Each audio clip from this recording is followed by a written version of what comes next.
அதற்கு ஆபிரகாம், என் மகனே, தேவன் நமக்கு தகன பலிக்கான ஆட்டுக்குட்டியை பார்த்து கொள்வார் என்றான். அப்புறம் இருவரும் கூடி போய் ஆதியாகமம் 22:8. அன்பின் தேவ பிள்ளைகளே, ஆபிரகாம் இடத்திலிருந்து விசுவாசத்தை கற்றுக்கொள்வோமா? நெருக்கமான சூழ்நிலைதான் யார் இதை மாற்றுவார் என்று அவர் யோசிக்காதபடிக்கு நிச்சயம் கர்த்தர் பார்த்து கொள்வார் என்ற அந்த விசுவாசத்திலே கடந்து வருகிறார்.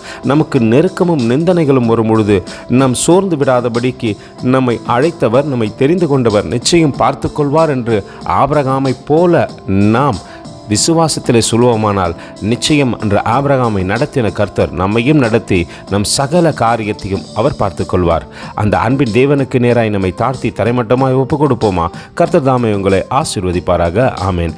எங்களோடு கூட இணைந்து ஊழியம் செய்ய விரும்பினால் இந்த வார்த்தைகளை மற்றவர்களுக்கும் பகிர்ந்து கொடுங்கள். இது ராஜ்யத்தின் சுவிசேஷம்.